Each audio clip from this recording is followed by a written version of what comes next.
Okay, we should be live now. Oh, got it. Are you recording yet? I'm not recording yet. I'm just trying to find the live stream. There we go. Turn that down. Well, no one's going to be on the live stream. Probably not at this time of day, are they? No. Bank holiday Tuesday. It's only a Tuesday. It's only a Tuesday. Jesus, that's right. Back. Okay, so we are live streaming on I stabbed YouTube. myself with a glass and it really hurts. Oh, ouch. It's only a little cut, but Jesus Christ. Right. I remembered. Well done. Right, let's move that out of the way so I can't see my burnt face. Tomato. I'm doing my Nicky Lauder impression. I've got like a little bit of a burnt arm, but look, that's. Right. Oh, nice. I've got a bit of. You're normally quite good, aren't you? Yeah, bit of heat rash, and it's all lumpy and stuff. So I was filling up T-shirt skips. tan. I was filling up skips, and I think my neck's normally quite bad. Yeah, look at that. Yeah. My neck always goes black. It's like I'm dirty. I promise you, I'm not dirty. Yeah. Like. Yeah, and I was drinking Copperberg and playing Pictionary. Nice. And then getting in a hot tub. It was great. Cool. Right. In that order as well. Yeah, pretty much. Right, let's start. Playing Pictionary in a hot tub probably isn't the cleverest thing. Probably not a good idea. You get ink everywhere. Yeah, there's nothing else we need to do before we start, is there? No. All right. Max Verstappen has taken the checkered flag to win. That was absolutely brilliant. No, Sergio Perez is giving it everything. Oh no, Max, that was so not right. That was so not right. Through goes Hamilton. Unbelievable stuff. And into each other goes Valtteri Bottas and Sergio Perez. Bottas took out both legs of both. I've no idea how we're starting this. And at the back, that's George Russell. What do you mean how we're starting this? Danny Ricciardo makes contact. We never know how we're starting this. It's complete like just make it up. Look, you can see might take this off. Probably. Hello. Hi. You're right. Hello. Yeah, good. Much like Perez, we don't know how we're starting this. No. At the back and started going on. Yep. Pretty much. But yeah, so, I obviously had a week off because of Imola, which was a bit frustrating. But hey-ho.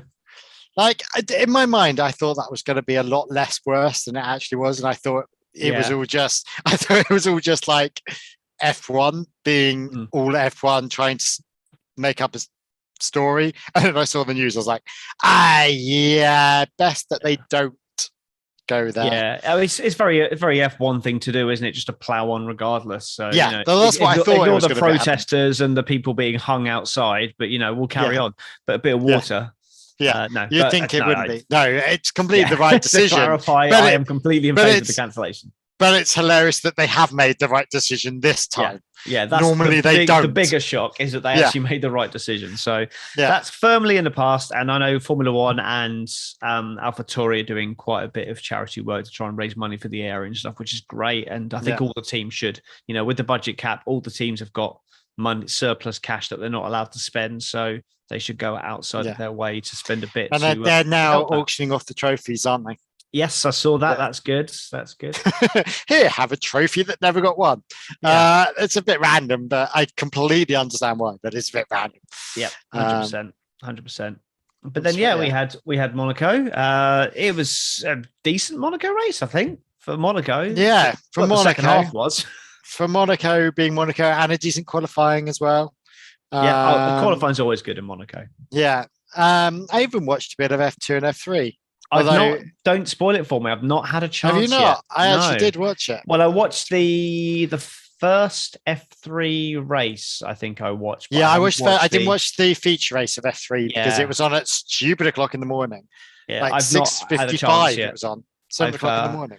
I've been away at a friend's barbecue. I'm very toasted, very red, and got red and white bits and brown bits, and I have not had a chance yet to. Well, I can't understand. That must mean that they're racing at 8 o'clock in the morning. Yeah, they normally like Silverstone. I've noticed Silverstone. They're like when I've been there, they're out there like 8:15 in the morning, and that's in in the UK when there's still morning dew on the ground. Yeah. So, yeah. Yeah, they do. They do race quite early. Okay. The F3 ones, because it's got big long calendars. They want to get through everything, so they just stick them out there first thing in the morning when it's freezing cold. Off you go. Yeah, which is not too bad when you're somewhere like Monaco, but yeah, in Northamptonshire, not quite as nice. Well, even Monaco was a bit wet. Anyway, we'll get to that. Yeah. So, shall I do what I think happened? Go for it. Let's see what happened. So it was quite a clean start for Monaco. And well, actually, it's normally always a clean start, but there was no real choice and it had to be clean. So what was Stroll thinking? And then there was this Williams being an absolute Karen by going really slowly. It was like he just put on the brakes just to piss everyone off behind. I've literally no idea what was going on. I couldn't even tell you which Williams that was. I thought it was Sargent, but then it could have been Albon. I really couldn't tell. No idea what happened to Hulk. And for why he got a penalty, literally no idea. I just found out he got a penalty. Fuck's sake, Russell got off scot-free for that start. Again, I don't know what happened, but just Russell getting off scot-free. Sainz fucked it with Ocon. Oh, hang on, I've got kids in the background. We might have to pause this because Rhea is screaming the house down. Oh, bless her. 2 seconds. Okay, 2 we'll seconds. come back to that.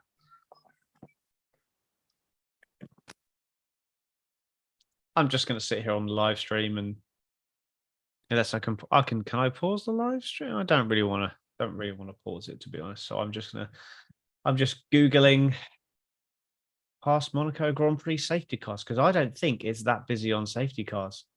However, saying that, there seems to have been a lot in 2022. So I'm going to eat my words on that. Yeah, 2022 lap 31, 2022 lap 27, 2022 lap 3. 22 lap 3. Yeah. Okay. I'm going to stand corrected on that. However, there was no safety cars in 21 or 20. There was no Grand Prix in 20, so ignore that. 18, there was one 17, there was one 16, 16, 16, 16, 16, 15, 14, 14, 13, 13, 13, 12, 11, 11, 11, 10. Okay, so there's quite a lot of safety cars in Monaco. I stand corrected on that. Red flags, though. I don't remember the last time there was a red flag in Monaco. Potentially 2012? Jenson Button, Sebastian Vettel, something like that. Yeah, maybe. Hello, Carl. Carl has reappeared with a crying baby.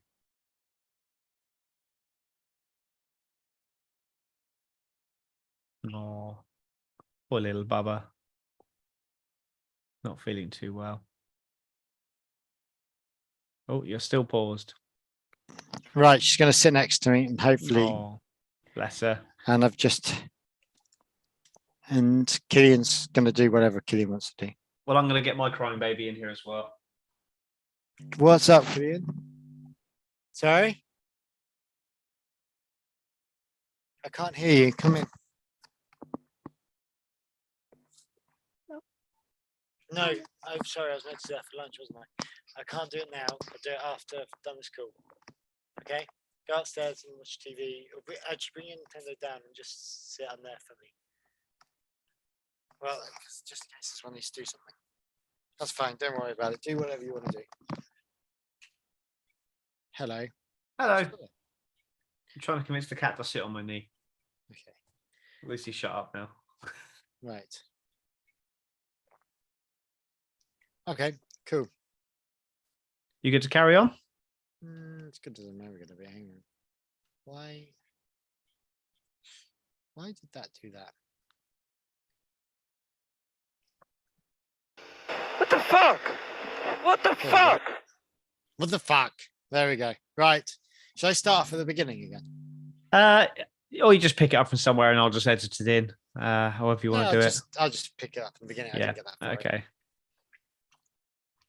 Can we get a rewind? Hello, okay, right. Let's try that again. Anyway. Clean start for Monaco for what Monaco was. What was Stroll thinking? And then the Williams being an absolute Karen by going slowly. I couldn't even tell you which Williams it was, but just decided to put on the brakes and go around the hairpin really slowly. No idea what happened to Hulk. He got a penalty. I literally have no idea what for. Someone explain that to me. Fuck's sake, Russell got off scot-free. for the start, or the dodgy start. Again, they never really explored that. No idea what really happened. Sainz fucked it with Ocon. Ocon did nothing wrong. But why did he pit for a new nose? How long was he going around with that dodgy nose? I'm talking the one on the car, not his actual face. Possible Alonso issue, but no, never really, nothing happened. Great overtake of Sargent by K-Mag. TV direction was so much better shots, although it seemed to be better in qualifying than it did in the actual race.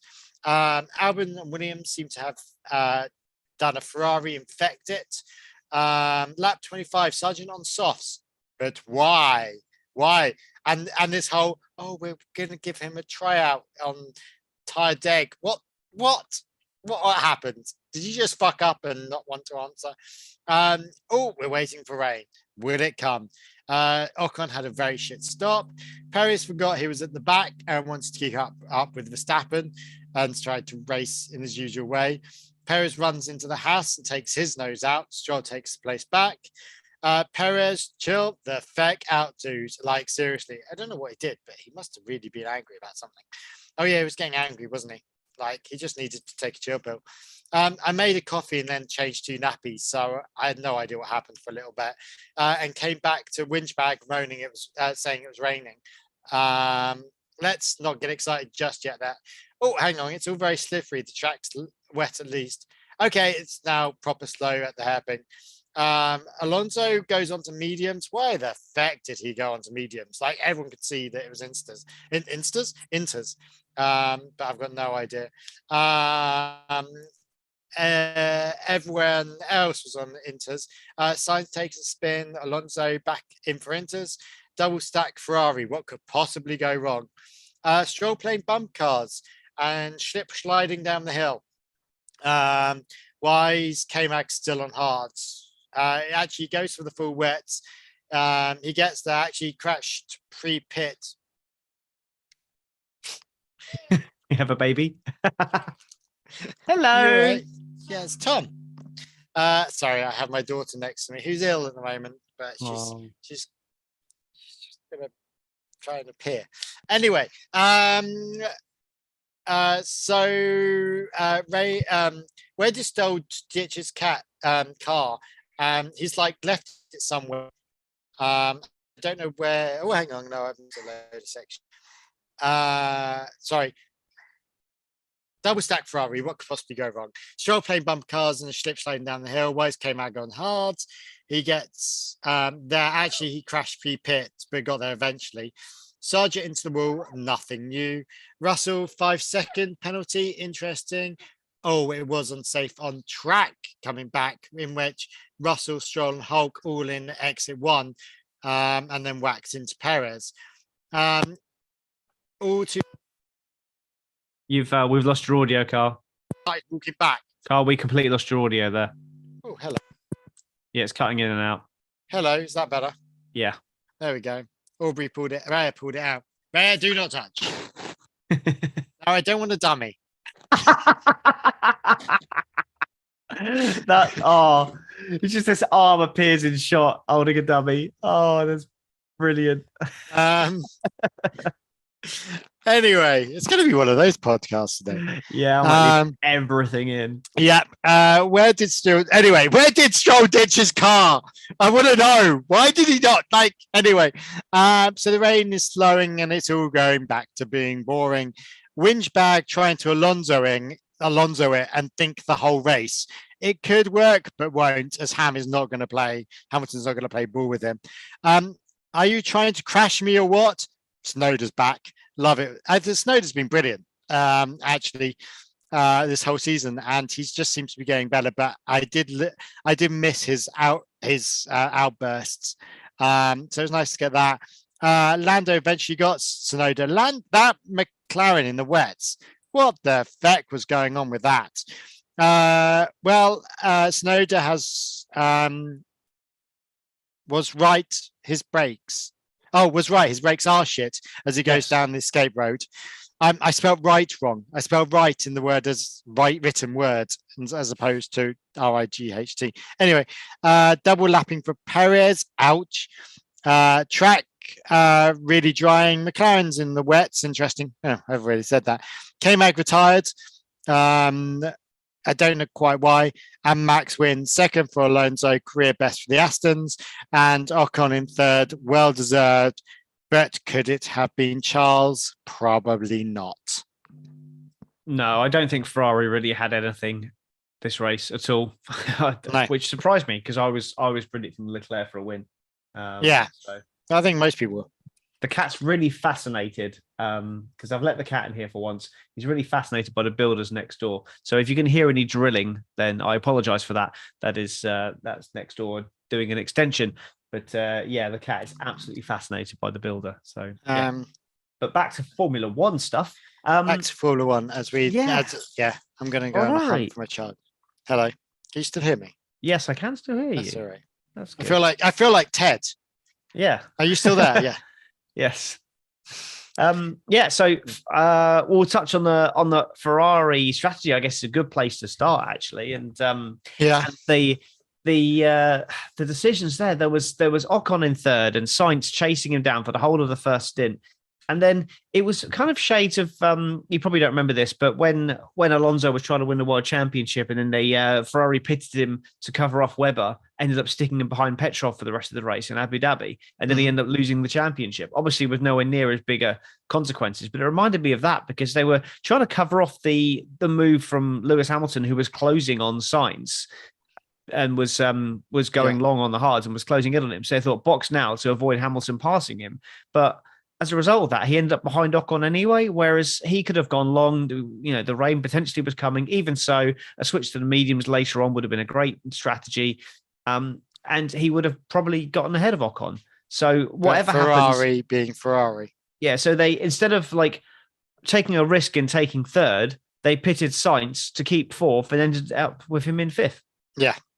So, and then Sainz ended up binning it anyway, so it didn't really make a big difference in the end. But so that strategy element was just terrible. But then when it came to it, when the time came to change those tires because of the rain, they didn't take that chance when they had nothing to lose at all. And then they just didn't take it. They just left them out there on the hards, which I'll cover anything I say in that I was watching this whilst having a barbecue in Chester in the scorching hot sunshine on a tablet, so I couldn't see everything on the screen that well. I managed to find the 1 square inch of shade in the garden and position my laptop in there, or my tablet in there, so I could actually see it. But yeah, so I may have missed the odd little bit of details here and there, so I apologize if I misinterpret anything. But that's how I saw it anyway. It was like, I mean, Ferrari being Ferrari just seems to be like a thing. And a lot of people picked up that strategy, and I don't know what was going on, but wherever their weather maps weren't predicting what was actually happening on the track. And I think this is the problem with Monaco is, weirdly, the team captain, the principals and the engineers can't stick their hand out the pit box and really see what the weather's doing. Well, the pit lane was virtually dry, wasn't it? It was round by the entrance to the tunnel at Mirabeau on the far side of the track. And I think that was the problem. I think that's the problem with this track more than most. Red Bull Ring or anything, it's in quite a small section. Yeah, well, Monaco is as well, but it's but Monaco is the length of it. It's a what, 2.5 K track, is it? It's footprint wise, it's one of the smallest tracks on the calendar. But the length of it. Yeah, even with the length, but like it's still one of the smallest on the calendar. But I think it's because of its location, nearest to the sea. Yeah, and with the mountains and stuff, and the GPS is not great because of all the tall buildings and the high hills, and the fact that it's built into a hillside. And I think that's gonna affect it because. But what was interesting, there was that what's his chops? Not Toto, the other one. Horner. Sorry, my names are rubbish. Horner. I know you just called your daughter the other daughter's name. Yeah. So I know you're rubbish on names. Yeah. Where's my Ruru? That's why they've all got nicknames, because they're easy to remember. Even then I start calling the opposite ones. So we've got so anyway, Horner was saying that they had spotters out, but obviously they don't have spotters at the end of each. They must, where their spotters were, I have no idea, because they weren't in the right place. You would expect them to be down towards the hairpin as the just far the corners. end. The corners, you would think. But obviously there was something there that they hadn't quite clocked. I don't know what it was, whether they were just expecting the drivers to come back. But like, and also, what was that call about for Aston and for Alonso? And although everyone kept saying it wouldn't have made a difference, but I couldn't work out if he went straight onto the inters, why it wouldn't have made a difference. I think, well, I don't think it would have made a difference to the results in the end. But how? Because that's what I can't work out, because he had 23 seconds or something. Yeah, so I think it would have been a lot closer. It would have been very tight. But the way I see that is Alonso had recently lost quite a bit of time for Verstappen. He was about 12, 13 seconds back. Yeah. And if he hadn't have stopped then and then came in the following lap for intermediates, or that lap on intermediates, more likely that lap on intermediates, that may have made a bit of a difference, because his lap time probably would have been 4 or 5 seconds a lap quicker than Verstappen's. But then Verstappen, his in lap, because he knew he had a 12-second buffer on Alonso and knew that he was coming in at the end of that lap, and Alonso had just pitted for dries, he knew that he had a big buffer in there, so he could just tiptoe back to the pit lane. So he wasn't really pushing on that in lap, because he knew he had like 40 seconds in the bank. So why take the risk? But even if he was pushing, I think without that stop, or if they'd swapped to intermediates, then he probably would have closed to within 6 or 7 seconds of the virtual gap to Verstappen. But the Verstappen would still have the 20 seconds of the pit stop in hand, would take that and would still come out. I don't think he would have. Yeah. I don't know if it would have been a lot closer, because he would have made up a lot of that gap, because you think you add 20 seconds. If he stops for inters, he adds 20 seconds to his time, and then he's a further 12 seconds back. He closes in 5 of those seconds, then Verstappen comes in and then has a normal stop, and then comes out 3 or 4 seconds ahead of Alonso. Now, Alonso, a lap used to those tyres, is he going to catch and pass Verstappen? Probably not, but he would certainly get to within sight of him, and it would have been a bit more. He would have given him a chance to win the race, because then you never know. Verstappen may make a mistake, or something may happen. So it's possible, but I think with what they did, they had no chance of winning the race, because he had to make an extra stop. But I think they just would have had a chance if they'd have made the ultimately correct call. But again, it didn't really make a difference in the end, because of the gap behind, because Ocon was the cork in a bottle. I mean, did Ocon do well, or did he just place it well?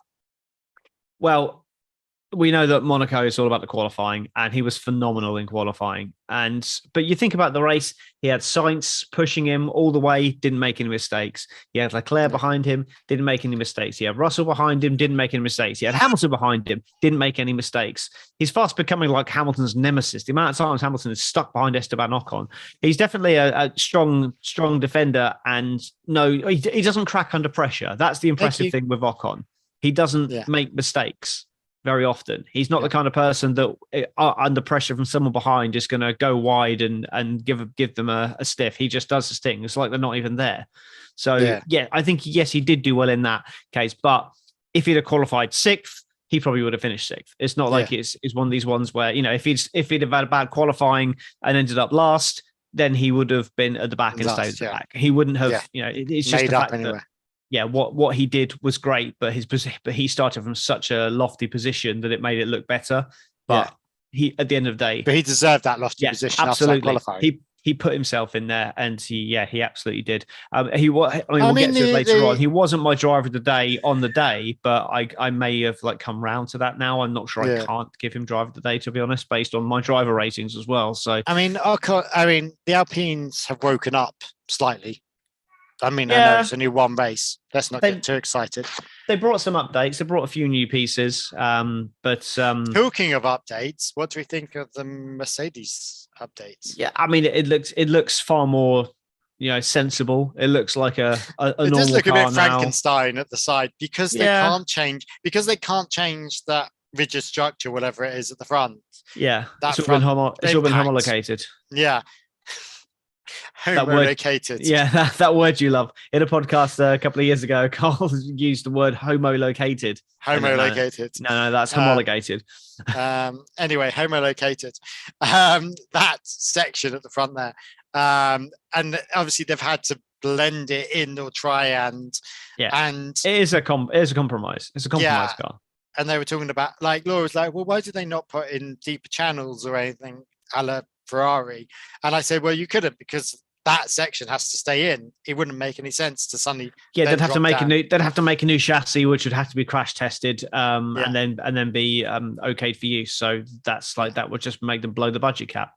Yeah, as it is, bringing carbon fiber updates to a chassis is not going to be a massive cost, because all the cost is in the design, because the manufacturing is pennies well, not quite pennies, but in comparison to everything else that they spend on these cars.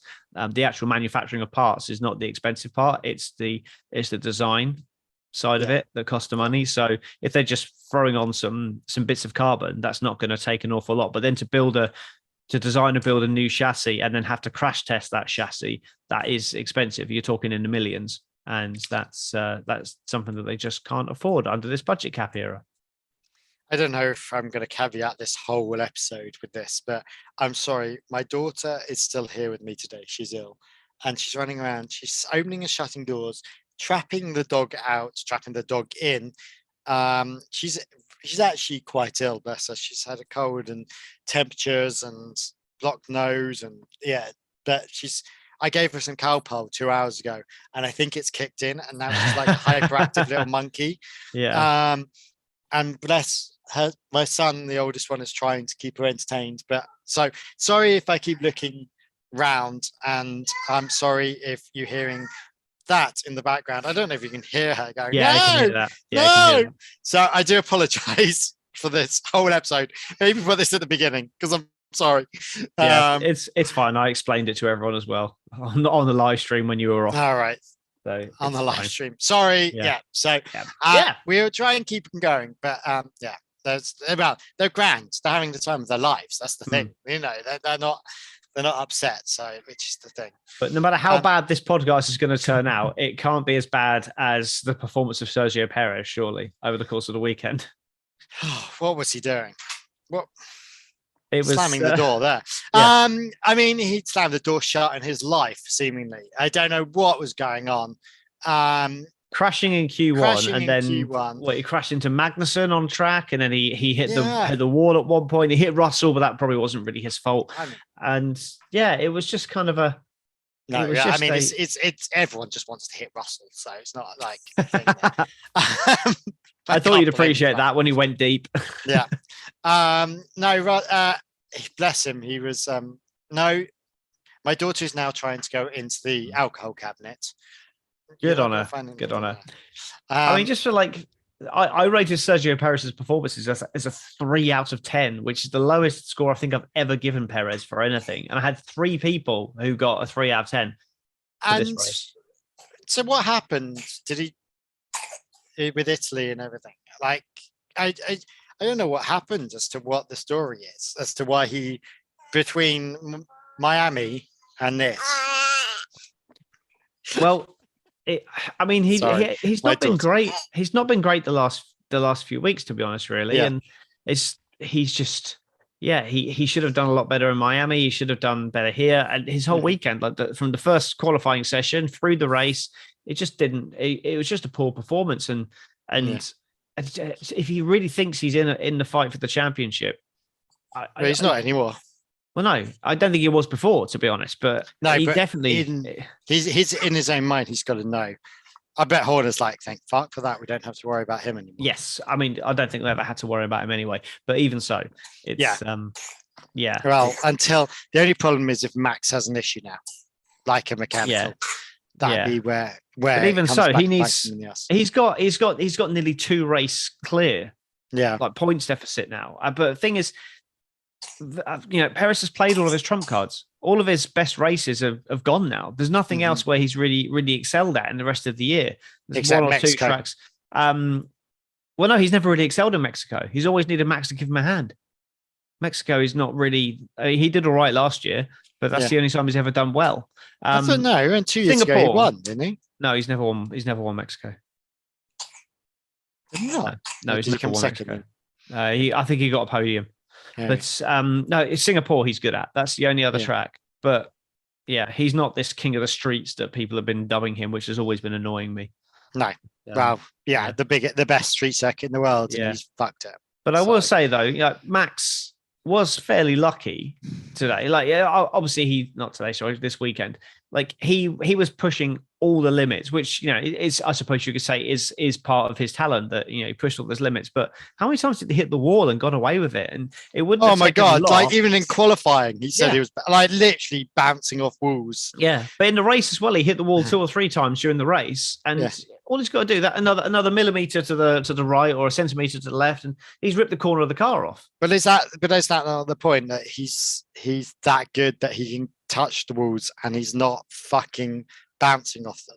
Do you know what? If he was a couple of seconds above Alonso and under pressure, I would say yes. But the fact that he was doing it when he was under no pressure, 30 seconds up the road, makes you think, well, he shouldn't be doing that. So he didn't get the fast, and weirdly, he didn't get the fast lap either. Yeah, Hamilton did, didn't he?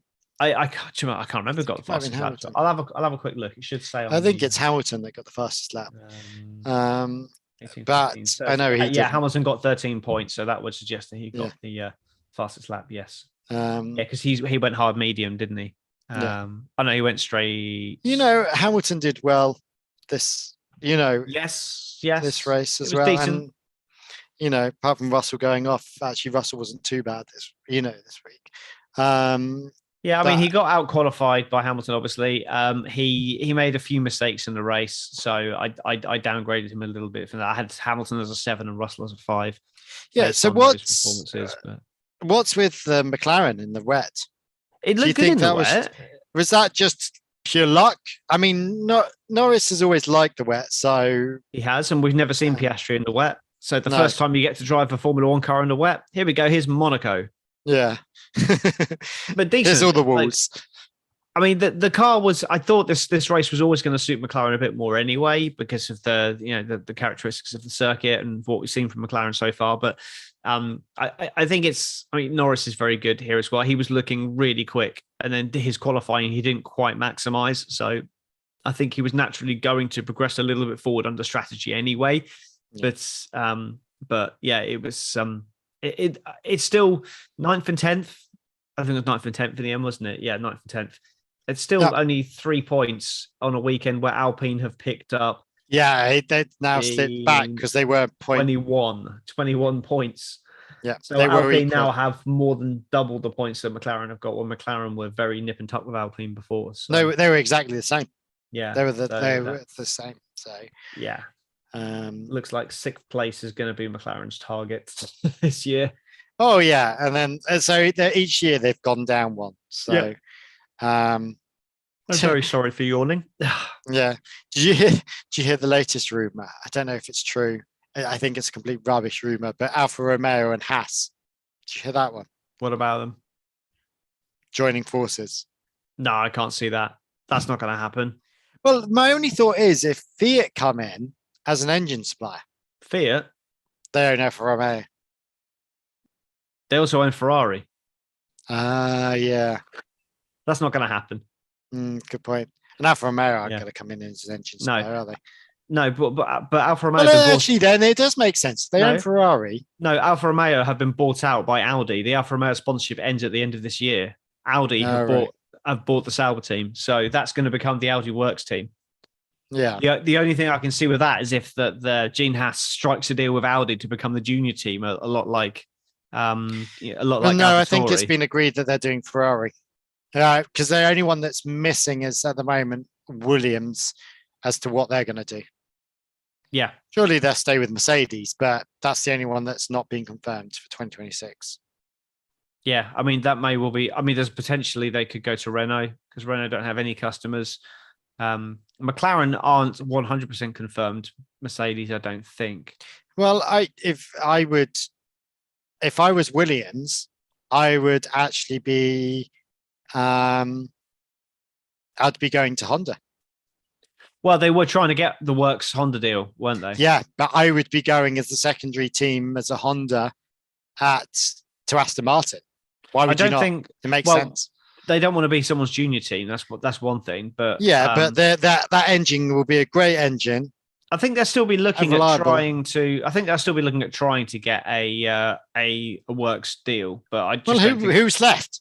Well, like Toyota, are they going to come back? No, Toyota aren't interested in coming back. But you never know what's happening. Lamborghini was one back in the day, but then that's just Audi in disguise. Yeah, so no, Lamborghini won't come in because they're already Audi are already committed under that brand. So, but I mean, there's always talk about BMW coming back in. There's other potentials, but I don't think that anyone else is going to come in now. The only one potentially might be General Motors coming in with Cadillac and Andretti if they get an entry. How annoyed would you be being Christian Horner, having had the whole Honda, having that whole Honda thing, and they had the whole world in their hands, and because they were impatient. But who fucked that up? I can't work it out. Honda said they were going to leave, and then Red Bull didn't want to be anyone's customer. So they decided just to go their own, which I can understand. But then did Honda want to leave, or did they demand too much? Do you know what it is? Red Bull have been so adamant that they want to be, they want to get this new, when the new teams come in, new engine suppliers are going to get special dispensation and be able to spend more to be able to catch up with the pack. Yeah. So he was so desperate to make sure that they got this new engine supplier in for 2026 and get this new bonus thing so that they can spend more money on the development, that they didn't even talk to Honda because it wouldn't have been classed as a new constructor. Yeah.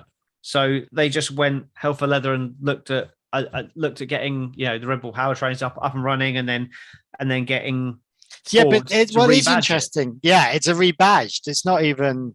Yeah, but it's not still Ford engines. But there's going to be Ford elements, so just enough Ford elements involved to make it classed as a Red Bull RBT Ford. Yes, but the current engines aren't RBPT. Yeah. The current engines aren't RBPT. They're Honda now. They were listed as RBPT for the first part of the season last year, and then they quickly changed back to Honda. Yeah, because Honda realised that they'd been stupid to leave. But yeah, if they knew that Honda were likely to stay, then they definitely would have stayed with them. But they were too insistent on getting this deal done with Ford. So they've lost them. Yeah, but I think it's a Red Bull. It is going to be. It is going to be a new engine, though. What about Lance Stroll? Lawrence Stroll, sorry. Oh, to get the deal, yeah. Lawrence Stroll.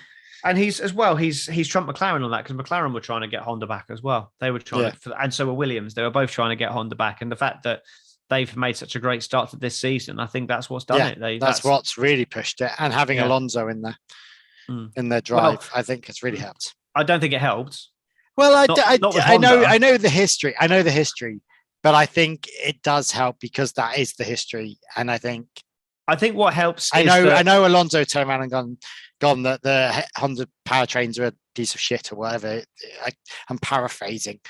But yeah, I don't think he was. I think having him there is still a good thing because there is that old link. I don't think it's good because of the link. I think it's good because they're getting results. That's what's helping, because Alonso's in there getting results. And I think it's shown us now just how broken Vettel was when he was at Ferrari. The fact that he was destroyed by Charles Leclerc, then went to Aston Martin and he beat Lance Stroll, but not by a lot. Yeah. And now Alonso's come in and he's absolutely destroyed Lance Stroll. So I think it shows that how broken Vettel was. At what point does Lawrence not hire his son? I think it's really got to be a conversation now, because you look at the head-to-heads across the course of the season. Now, there is, I'm looking down the list here, and the only sixes in there, i.e. times where someone has what. So you've got like qualifying. Alonso is 6-0 up on Stroll, and races 6-0 up on Stroll, and sprint qualifying 1-0 up, and sprint race 1-0 up. He has beaten Stroll in. And the only other person I think that's done that is Albon. No one else has done. No. Sargent's beaten Albon in 2 races. He's never out-qualified him. Okay. Albon's out-qualified Sargent in every race, Okay. and beat him in the sprint, but Sargent has finished ahead of Albon in 2 races.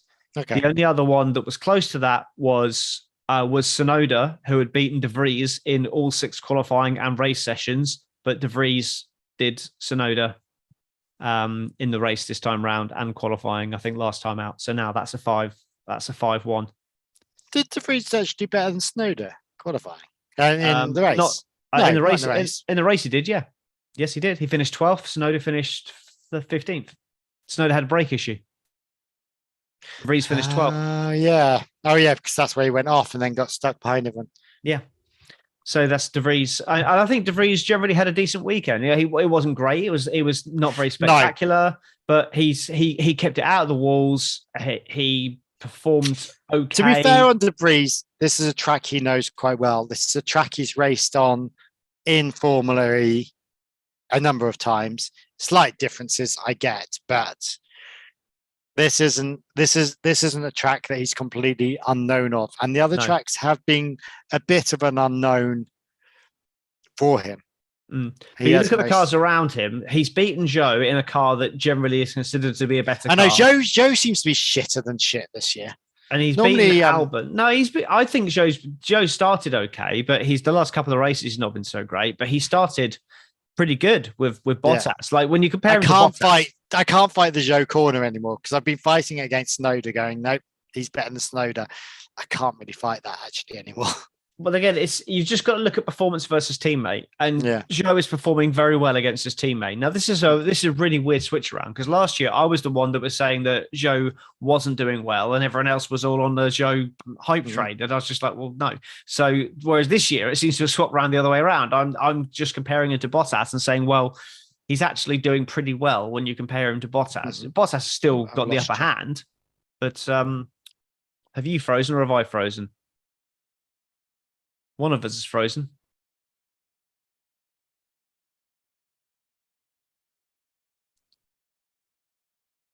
Hello. Are you back?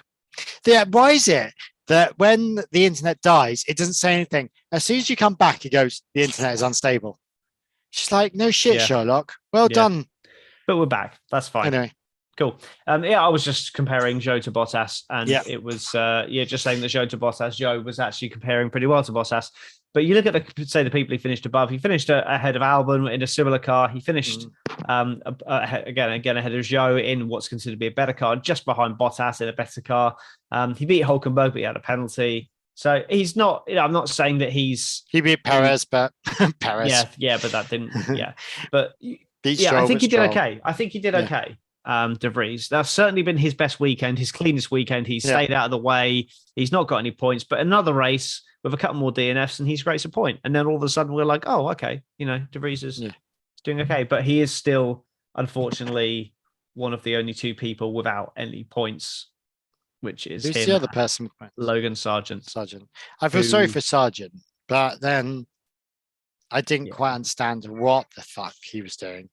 Yeah, he's had a poor weekend generally. Yeah. He seemed out of his depth this weekend, which is a real shame for him. But he's not had a good race at all, I don't think. And Albon did a lot better than him this weekend.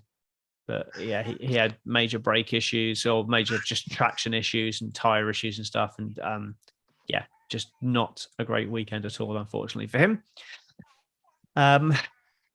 Sorry, my daughter's making me clap hands. No, it's fine. It's fine. So, generally, it's a family show. It is a family show, so let's not swear while they're on there. Should we have a look at our driver of the day then? Who do you see as your driver of the day? Who do I see as my driver of the day? Probably.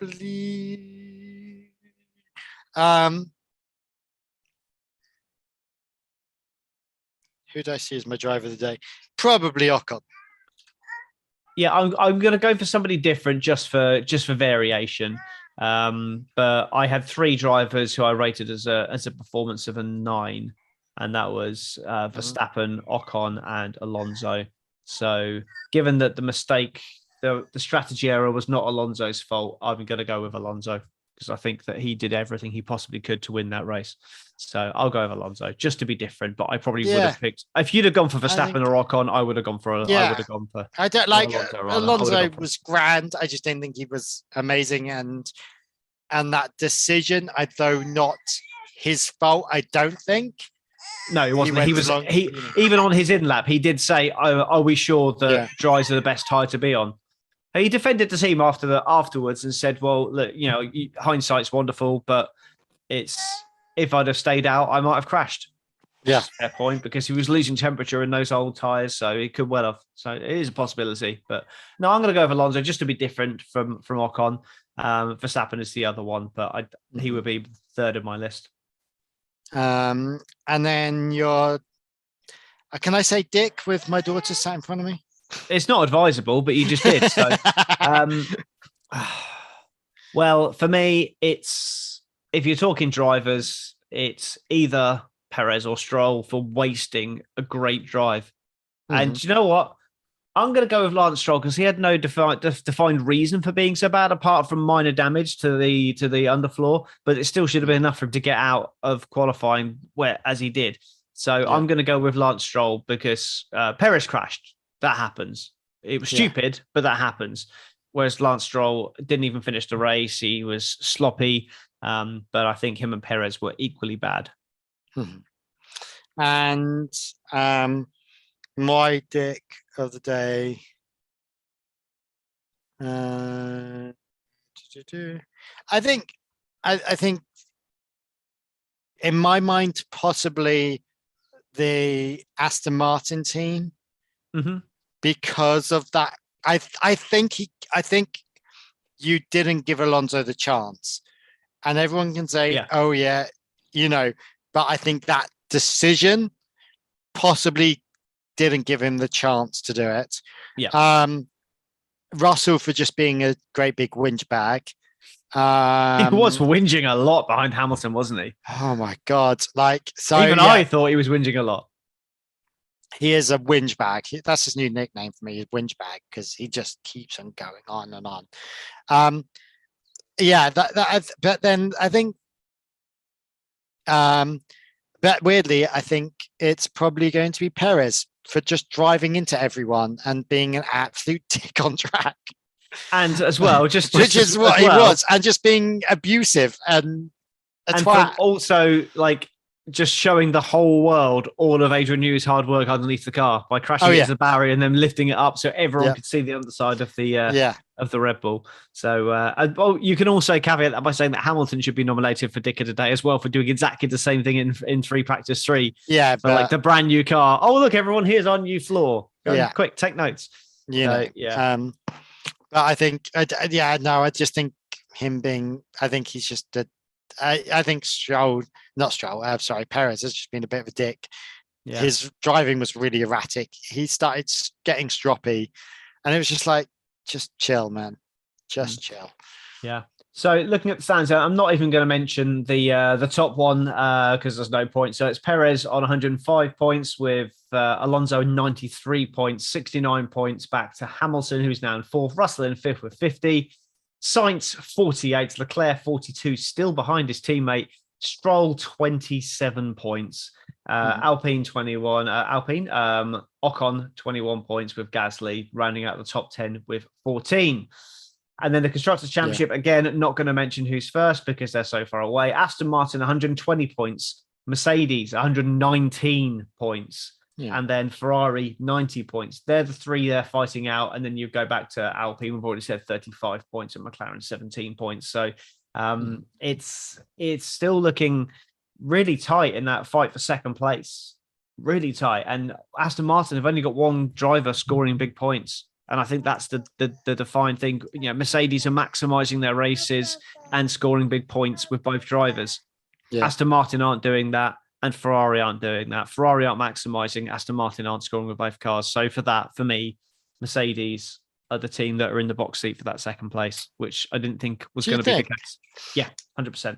1 point behind Aston Martin, given that they've still got upgrades to come and they haven't actually got this upgrade working on the track yet. They've got two great drivers, both going for it, and then Aston Martin are here to only have one driver.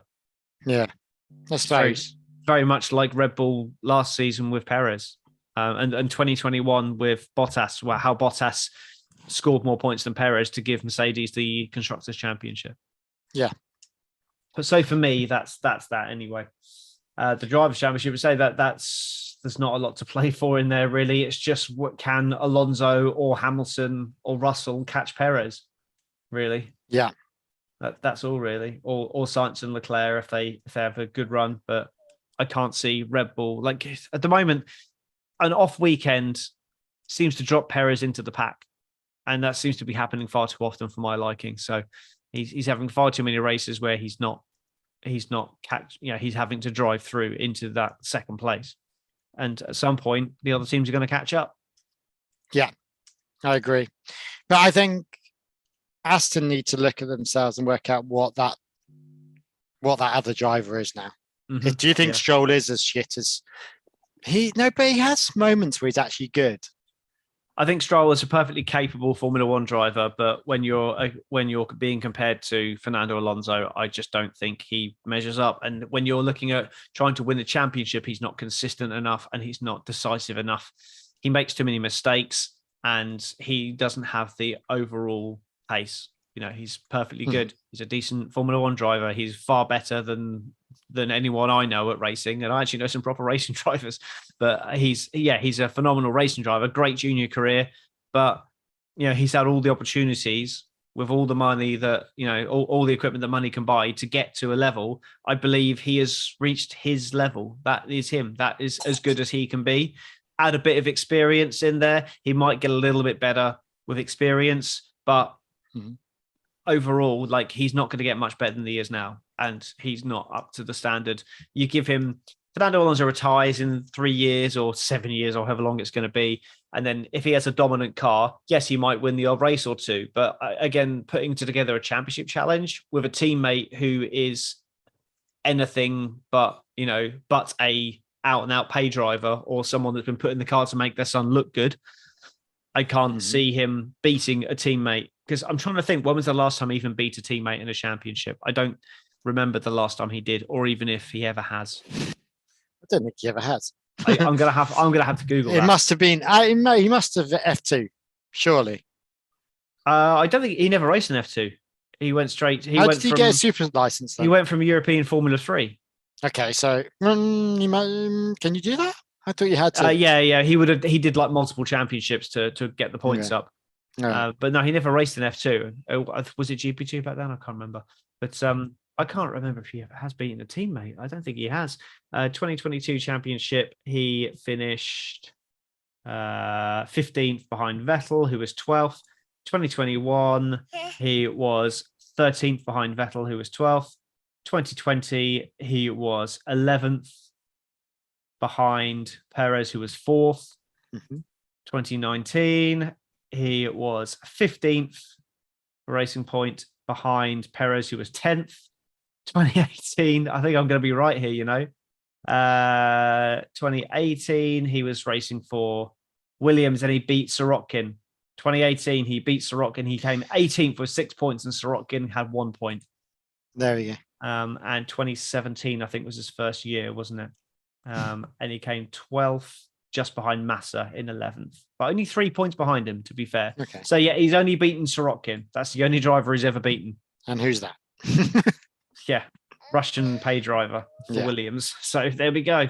And on that bombshell, I think that's it really for this week, isn't it? We've got Spain, and I'm looking forward to Spain. Yeah, I don't often say it's that. Normally a boring track. It's normally a boring track, but who knows what's going to happen. There's no final chicane, so we should have a slightly better race. Okay. Excellent. Right. I'm going to play the outro. We'll see you next week. Bye. Oh. She just... Oh, fuck me, it stinks. Oh. Stinky burpy girl.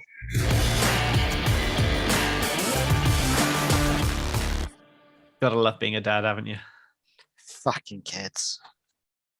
Who are you on the phone to? Oh, bless. Yeah, headache. Yes. Right. Sorry about that. That's fine. No problem. Are we going to try and get Bez on for next week? Yep, we can try. See if he's about. Yeah. Yeah. Put it in the banter bus. Awesome. We'll do. All right.